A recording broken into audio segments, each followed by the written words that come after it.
Spider-Man Across the Spider-Verse may have just beat out Sam Raimi's Spider-Man 2 as my favorite Spider-Man movie of all time. This movie may have just become the best animated film that I've ever seen. Don't come at me, I probably haven't seen every single animated film, so maybe there is one that's better out there, but of the ones that I've seen, this is the best, and I'm gonna get heat for saying this. I believe that this may have, and I need to watch it a second time before I confirm this may have just become my favorite comic book movie of all time. That includes The Dark Knight, Logan, The Batman, Infinity War, Winter Soldier, Endgame, you name it. Into the Spider-Verse, the first film.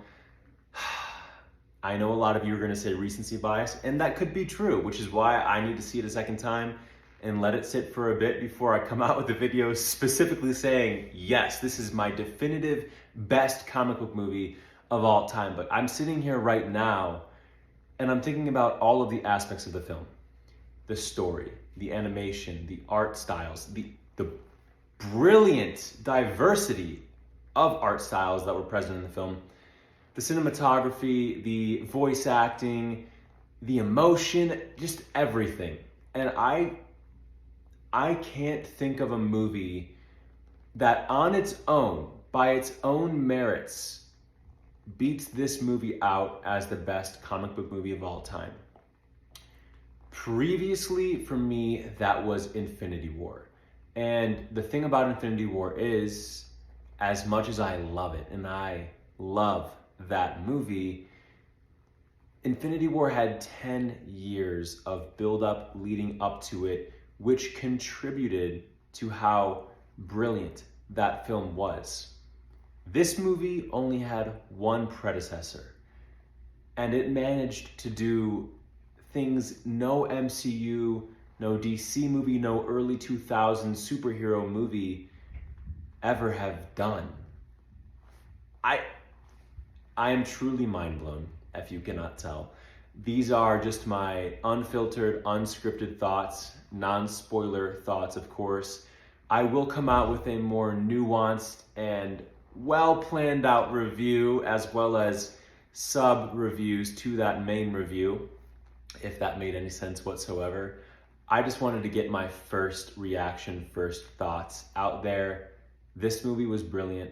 This movie was a masterpiece. Every inch of the screen, of the big IMAX screen, in every single frame of this movie was a work of art. The story itself and each of the individual characters are works of art. The writing was spectacular. The voice acting was spectacular. The emotions this movie made me feel are those which I have not felt in many other comic book movies ever, in many other movies, at least in a long time, outside of the comic book genre. If you haven't seen it, go see it for yourself. You will not regret spending the extra money, by the way, on IMAX. That's all I'll say for now. More thoughts and more reviews, including some spoilers in those reviews, are coming later. So if you see another video from me about Spider-Verse that is not this one, I will start it with a spoiler warning, but I recommend just scrolling past it and revisiting it if you want to know what my thoughts are, because I do not want to spoil this movie for anybody who has not seen it. So please, after this video, do not watch any of my videos that have a spoiler warning before then, unless you've seen the film. This movie was a masterpiece. To every animator, every writer, everybody who worked on this film, thank you. This was incredible.